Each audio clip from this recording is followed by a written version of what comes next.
Số xe này hương bọc nhóm bàn card lang và hè một page nam muốn card nhóm nơi mình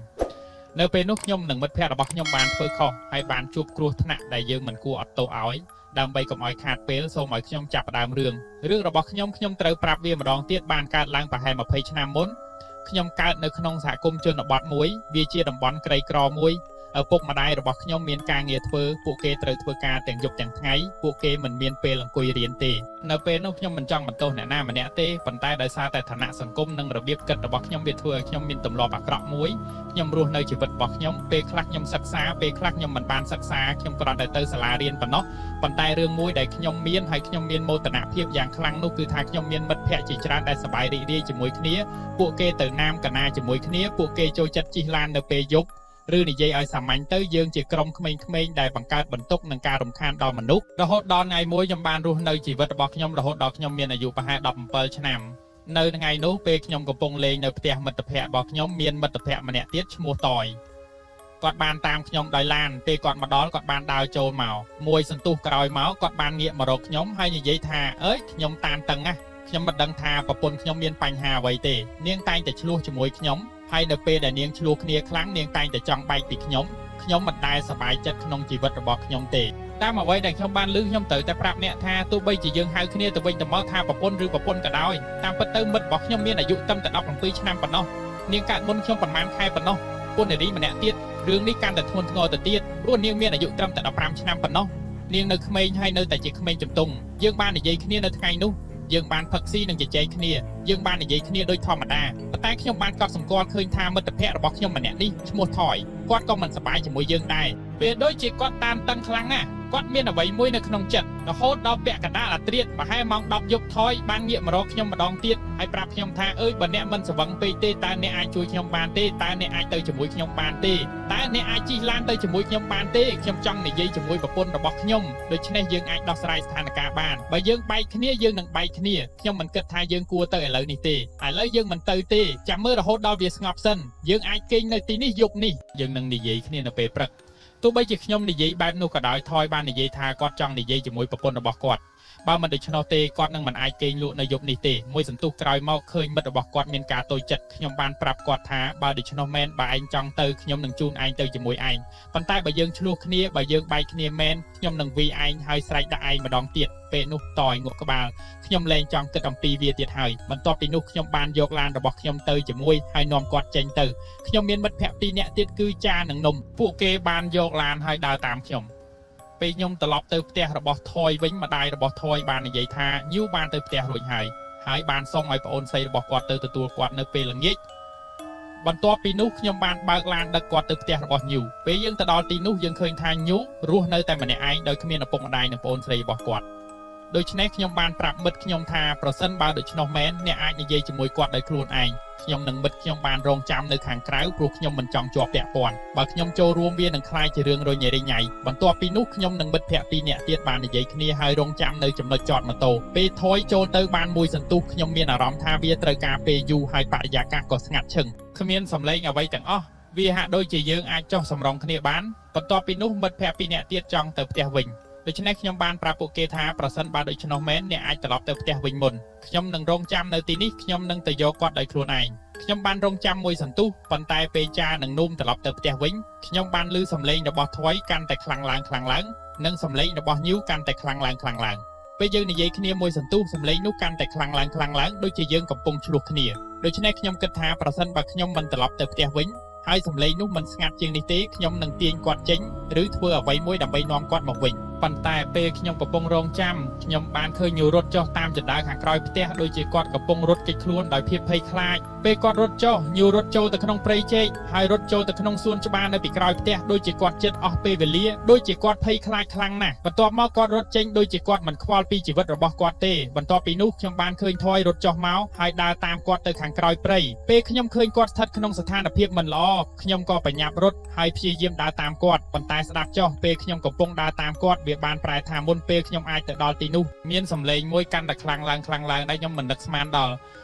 សំឡេងដែលខ្ញុំឮនោះគឺជាសំឡេងកំភ្លើងវាប្រហែលជាមិនមែនជាសំឡេងកំភ្លើងខ្លាំងពេកទេដូចជាកំភ្លើងមានម៉ាកអ្វីក៏ដោយប៉ុន្តែដោយសារតែភាពស្ងាត់ជ្ងំនិងភាពខុសគ្នានៃខេត្ត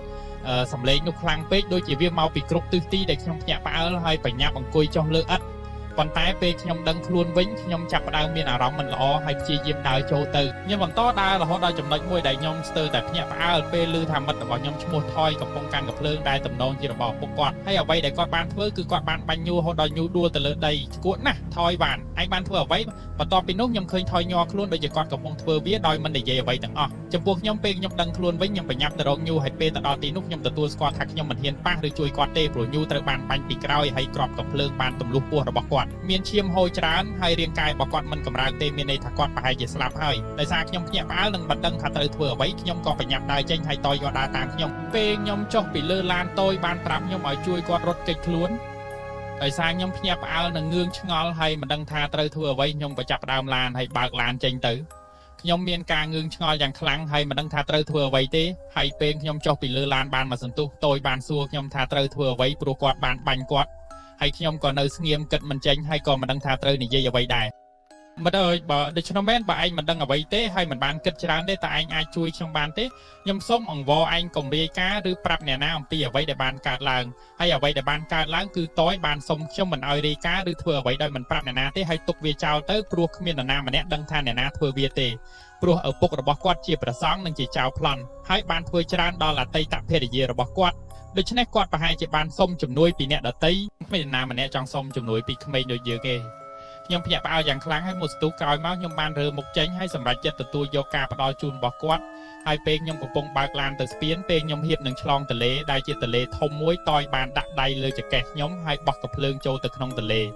នៅពេលនោះខ្ញុំបានប្រាប់គាត់ថាខ្ញុំមិនប្រាប់អ្នកណាទេហើយខ្ញុំក៏មិនប្រាប់អ្នកណាដែលមកសួរដែរហើយខ្ញុំនឹងធ្វើពុតជាមិនដឹងមិនពាក់ព័ន្ធនឹងរឿងនេះទេនៅយប់នោះតូអ៊ីបានមកដេកនៅផ្ទះខ្ញុំហើយពេលព្រឹកឡើងក៏ត្រឡប់ទៅវិញដោយព្យាយាមធ្វើខ្លួនធម្មតាហើយខ្ញុំបានដឹងថាអ្វីដែលបានកើតឡើងនៅថ្ងៃនោះគឺថាណងញូពិតជាគួរឲ្យអាណិតណាស់ព្រោះស្ទើរតែគ្មាននរណាម្នាក់ដឹងថាណងញូបានបាត់ខ្លួនហើយស្លាប់នោះទេរហូតដល់ពាក់កណ្ដាលអាត្រាថ្ងៃបន្ទាប់តូអ៊ីក៏បានមកដេកលក់ដែរគាត់និយាយថាគាត់មិនអាចនៅម្នាក់ឯងបានទេហើយគាត់មានអារម្មណ៍មិនល្អនៅយប់នោះមិត្តភក្តិម្នាក់ទៀតបានបើកឡានមកហើយពេលគាត់ទៅដល់មុខផ្ទះគាត់ឃើញខ្ញុំនឹងតូចអង្គុយដូច្នេះគាត់ក៏បើកឡានមកនិយាយជាមួយយើងប៉ុន្តែមានអ្វីកើតឡើងបន្ទាប់ពីនិយាយគ្នារួចមិត្តភក្តិនោះបានសួរថាហេតុអ្វីបានជាទុកនងញូចោលបែបនេះពេលខ្ញុំឮភ្លាមខ្ញុំព្រឺសម្បុរមុខខ្ញុំឡើងក្រហមព្រោះខ្ញុំគិតថាមិត្តភក្តិម្នាក់ទៀតដឹងប៉ុន្តែវាបានប្រែក្លាយថាមិត្តភក្តិនោះបានសួរថាតើថយមានរឿងអ្វីផ្សេងទៀតទេដូច្នេះគាត់បានឲ្យនងញូដើរតាមផ្លូវហើយគាត់បានហៅនងប៉ុន្តែនងមិនបានឆ្លើយទេគាត់គ្រាន់តែងាកមុខមកមើលប្រាប់គាត់កុំឲ្យឡើងឡានដូច្នេះគាត់មិនខ្វល់ទេតាមអ្វីដែលខ្ញុំបានឮខ្ញុំមិនដឹងថាវាជាអ្វីទេដូច្នេះខ្ញុំនៅស្ងៀមប៉ុន្តែថយបាននិយាយថាគាត់ក៏មិនដឹងដែរប្រហែលជាគាត់កំពុងចេញទៅដើរលេងឬប្រហែលជាគាត់កំពុងចេញទៅទិញរបស់របរសម្រាប់ក្រុមគ្រួសាររបស់គាត់ខ្ញុំពិតជាមានការងឿងឆ្ងល់ណាស់តយក៏មានការងឿងឆ្ងល់ដែរព្រោះនងញូបានស្លាប់ទៅហើយដូច្នេះគាត់បានឆ្លើយថាគាត់មិនចង់ឲ្យមិត្តភក្តិរបស់គាត់ដឹងការពិតទេរហូតដល់ព្រឹកបន្ទាប់ពីខ្ញុំភ្ញាក់ពីដំណេកខ្ញុំហៀបនឹងចេញទៅក្រៅជាមួយថយម្ដាយរបស់ខ្ញុំបានសួរថាតើប្អូនប្រុសញូមកយកមិញទេខ្ញុំបានឃើញគាត់អង្គុយលើចណ្ដើរហេតុអ្វីបានជាអ្នកមិនហៅគាត់ឬឆ្លោះប្រកែកគ្នាអ្វីផ្សេងទៀតខ្ញុំបានហៅគាត់ឲ្យចូលមកប៉ុន្តែគាត់មិនបានចូលមកទេដូច្នេះម្ដាយរបស់ខ្ញុំបានយកអាហារសម្រន់ឲ្យគាត់ប៉ុន្តែពេលខ្ញុំទៅដល់ទីនោះនងញូបានលើកដៃឡើងហើយគាត់ក៏ដើរចេញទៅនៅពេលនោះខ្ញុំមានអារម្មណ៍ចម្លែកខ្ញុំព្រឺរោមប្រហែលជាមិត្តខ្ញុំកំពុងកុហកប៉ុន្តែម្ដាយខ្ញុំប្រកាស 100% ថាម្ដាយខ្ញុំបានឃើញវាពិតប្រាកដមែនហើយម្ដាយខ្ញុំពិតជាមិនបានកុហកទេនៅពេលនោះនងញូបានបាត់ខ្លួនអស់រយៈពេល2យប់រួមទាំងយប់ដែលគាត់ត្រូវបានគេបាញ់ដែលគ្មាននរណាម្នាក់បានរកឃើញសាកសពនោះទេរហូតដល់យប់ទី3ថយបានសុំត្រឡប់ទៅផ្ទះវិញពីព្រោះគាត់ចង់ធ្វើខ្លួនធម្មតាដូច្នេះគ្មាននរណាម្នាក់មានការសង្ស័យឡើយហើយបន្ទាប់ពីថ្ងៃនោះខ្ញុំបានដឹងថាឪពុកម្ដាយរបស់នងញូបានត្រឡប់មកវិញហើយប៉ុន្តែគ្មាននរណាម្នាក់កំពុងរកកូនប្រុសរបស់ពួកគេទេខ្ញុំគិតថាគាត់មិនបានរកកូនប្រុសរបស់គាត់ទេព្រោះគាត់គិតថាកូនប្រុសរបស់គាត់ប្រហែលជានៅផ្ទះរបស់ថយបន្ទាប់ពីនោះពេលវេលាបានកន្លងផុតទៅរហូតដល់យប់ថ្ងៃទី7វាបានបង្ហាញថាអ្វីកំពុងតែឡើងក្រហមដោយសារតែឪពុកម្ដាយរបស់នងញូដឹងថាកូនប្រុសរបស់ពួកគេបាត់ខ្លួនគាត់មិនបានដេកនៅផ្ទះរបស់តូយទេតូអ៊ីបាននិយាយថានងញូមិននៅផ្ទះទេគាត់បានរត់ចេញពីផ្ទះអស់រយៈពេលជាច្រើនថ្ងៃហើយម្ដាយរបស់គាត់អាចជាសាក្សីនៃរឿងនេះនៅពេលនោះវាមានភាពច្របូកច្របល់បបអយនោះមានការតូចចិត្តយ៉ាងខ្លាំងពួកគេត្រូវទូរស័ព្ទទៅប៉ូលីសសូមឲ្យប៉ូលីសមកជួយរកគាត់នៅពេលនោះខ្ញុំនិងថយបានចេញទៅជួយរកគាត់ដើម្បីបង្ហាញពីភាពគ្មានកំហុសរបស់យើងដែលយើងមិនបានដឹងហើយយើងពិតជាចង់ជួយរកគាត់រហូតដល់យើងឈានដល់ចំណុចមួយវាបានឈានដល់ចំណុចដែលថាវាជាថ្ងៃដែលមន្ត្រីនគរបាលចាប់ផ្ដើមស្វែងរកព្រៃចេកនៅខាងក្រោយខ្ញុំភ័យខ្លាំងណាស់ ខ្ញុំមិនសប្បាយចិត្តទេបេះដូងខ្ញុំលោតញាប់ណាស់ព្រោះវាដល់ពេលដែលត្រូវទៅរកសាកសពរបស់នងញូប៉ុន្តែអ្វីដែលបានកើតឡើងនៅថ្ងៃនោះខ្ញុំមិនដឹងថាវាកើតឡើងដោយរបៀបណាទេខ្ញុំពិតជាមិនចង់ជឿថាពេលយើងទៅដល់ចំណុចនោះចំណុចដែលថយបាញ់នងញូគ្មានសាកសពដេកនៅទីនោះទេសាកសពរបស់នងញូបានបាត់ទៅហើយវាគ្រាន់តែបាត់ទៅហើយខ្ញុំនឹងថយមានការងឿងឆ្ងល់យ៉ាងខ្លាំងយើងមិនចង់ជឿអ្វីដែលយើងបានឃើញនោះទេនៅចុងបញ្ចប់នៃថ្ងៃនោះបន្ទាប់ពីដើរបានចម្ងាយឆ្ងាយមន្ត្រីប៉ូលីសបានបាត់បង់កម្លាំងព្រោះពួកគេរកគាត់មិនពេលខ្ញុំត្រឡប់មកនិយាយជាមួយពួកគេវិញខ្ញុំបានសួរថាតើអាចទៅរួចទេដែលនងញូប្រហែលជាមិនស្លាប់ប៉ុន្តែនៅពេលនោះខ្ញុំមិនអាចសួរអ្វីបានទេព្រោះថយមិនដឹងឲ្យគាត់នៅជាមួយខ្ញុំស្ទើរតែគ្រប់ពេលរហូតដល់ទីបំផុតបន្ទាប់ពី7ថ្ងៃមានពាក្យចែកចាមអារាមថាមាននរណាម្នាក់បានឃើញនងញូគ្រប់ពេលខ្លះគាត់នៅទីនេះទីនោះហើយអ្នកដែលបានឃើញគាត់នឹងឃើញថានងញូមានអាការៈឈឺខ្នងឬឈឺពោះគាត់កំពុងឈរនៅទីនោះហើយមិនបានងាកមកទេគាត់មិនចង់ទៅផ្ទះទេគាត់គ្រាន់តែរត់ចេញបន្ទាប់ពីមួយរយៈថយចាប់ផ្ដើមបាត់ខ្លួនពីផ្ទះខ្ញុំមានអារម្មណ៍ថាវាល្អដែលយើងមិនបានជួបមុខគ្នាមួយរយៈព្រោះខ្ញុំមានអារម្មណ៍ថាមានកំហុសនិងមិនស្រួលខ្លួនខ្ញុំមិនចង់ឃើញមុខគាត់ទេហើយខ្ញុំចង់បំភ្លេចអ្វីៗគ្រប់យ៉ាងដែលបានកើតឡើងនៅថ្ងៃនោះបន្ទាប់ពីនោះថ្ងៃមួយខ្ញុំបានឃើញនរណាម្នាក់ដើរចូលក្នុងផ្ទះរបស់ខ្ញុំពេលខ្ញុំទៅដល់ទីនោះខ្ញុំបានឃើញថយខ្ញុំមានការងឿងឆ្ងល់ថាហេតុអ្វីបានជាគាត់ដើរចូលមកហើយឡានរបស់គាត់ទៅណាប៉ុន្តែខ្ញុំបានសុំឲ្យគាត់ត្រឡប់ទៅផ្ទះវិញហើយពេលគាត់ដើរមកដល់គាត់ក៏ដេកលក់ដោយមិននិយាយអ្វីទាំងអស់ពេលយប់ជ្រៅខ្ញុំឃើញថាថយភ្ញាក់ឡើងហើយនិយាយអ្វីមួយមកកាន់ខ្ញុំគាត់និយាយថាគាត់នឹងចេញទៅហើយបន្ទាប់ពីនោះគាត់ក៏ដើរចេញពីបន្ទប់ហើយចុះពីផ្ទះខ្ញុំនៅពេលនោះពេលវេលាបានកន្លងផុតទៅរហូតដល់ល្ងាចមួយពេលដែលខ្ញុំកំពុងអង្គុយនៅផ្ទះដោយសពម្ដងហើយម្ដាយរបស់ខ្ញុំបានសុំឲ្យខ្ញុំចេញទៅទិញរបស់ខ្លះគាត់មិនចង់ទៅផ្ទះទេគាត់គ្រាន់តែរត់ចេញបន្ទាប់ពីមួយរយៈថយចាប់ផ្ដើមបាត់ខ្លួនពីផ្ទះខ្ញុំមានអារម្មណ៍ថាវាល្អដែលយើងមិនបានជួបមុខគ្នាមួយរយៈព្រោះខ្ញុំមានអារម្មណ៍ថាមានកំហុសនិងមិនស្រួលខ្លួ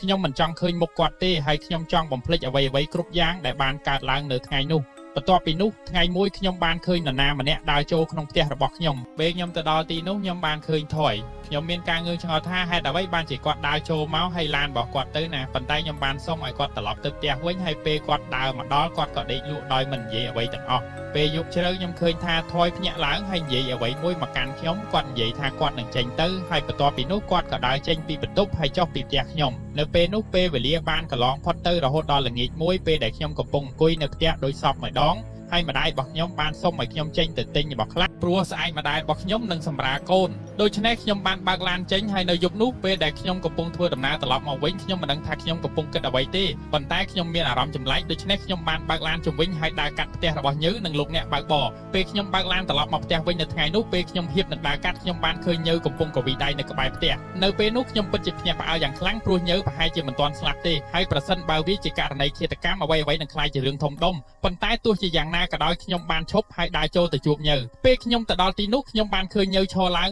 ព្យាយាមឈរត្រង់ហើយដើរនៅពីមុខខ្ញុំដូចជាគាត់កំពុងនាំខ្ញុំទៅព្រៃចេកឬនាំខ្ញុំទៅកន្លែងណាមួយដោយមិនប្រាប់ខ្ញុំពេលខ្ញុំដើរបន្តខ្ញុំមិនដឹងថាខ្ញុំនឹងរកឃើញអ្វីទេហើយពេលខ្ញុំដើរបន្តឆ្លងកាត់កន្លែងដែលញូត្រូវបានបាញ់ខ្ញុំកាន់តែមានការភ័ន្តច្រឡំហើយផ្លូវងងឹតខ្លាំងណាស់ដោយមានតែពិលតូចមួយដែលខ្ញុំយកចេញពីឡានហើយពេលខ្ញុំដើរបន្តខ្ញុំមិនដឹងថាខ្ញុំបានដើរយូរប៉ុណ្ណាទេប៉ុន្តែវាប្រហែលជាវែងល្មមអាចឆ្លងកាត់កន្លែងដែលប៉ូលីសកំពុងស្វែងរករហូតដល់ខ្ញុំទៅដល់បន្ទប់មួយហើយខ្ញុំមានអារម្មណ៍ថាខ្ញុំចាប់ផ្ដើមធំក្លិនអ្វីមួយហើយវាជាក្លិនមិនល្អដែលខ្ញុំចង់ក្អួតហើយនោះហើយជាវា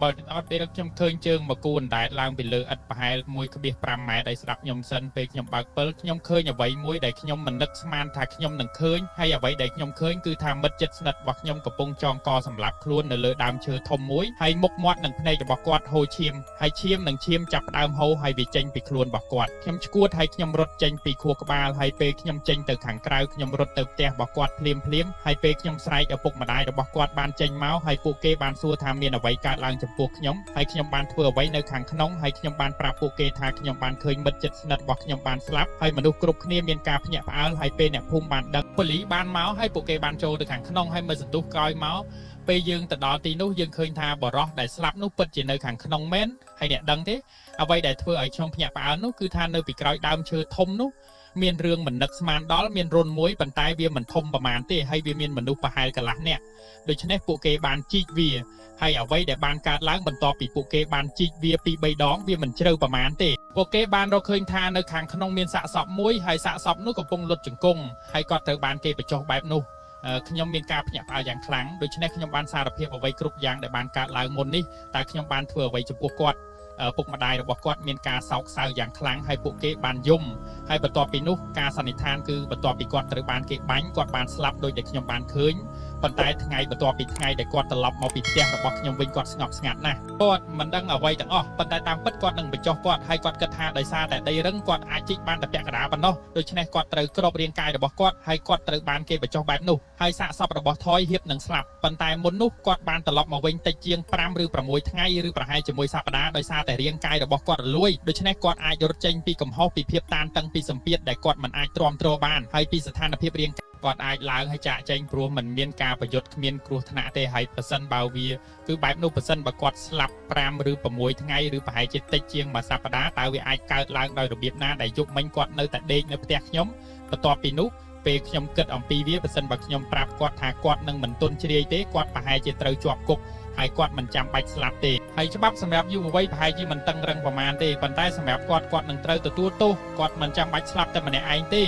ហើយគាត់នឹងត្រូវបញ្ចុះនៅកន្លែងឆ្ងាយប៉ុន្តែមានមនុស្សម្នាក់ដែលគិតថាវាល្អដែលវាបញ្ចប់ដូចជាជីវិតត្រូវតែផ្លាស់ប្ដូរគាត់ត្រូវតែស្លាប់ព្រោះប្រសិនបើគាត់នៅក្នុងគុកគាត់នឹងចេញមកហើយគាត់នឹងក្លាយជាបន្ទុកដល់សង្គមហើយមនុស្សមួយចំនួននិយាយថាការស្លាប់របស់ថយគាត់មិនមានអារម្មណ៍ថាមានកំហុសឬអ្វីទេប៉ុន្តែប្រហែលជាញៀវជាអ្នកសងសឹក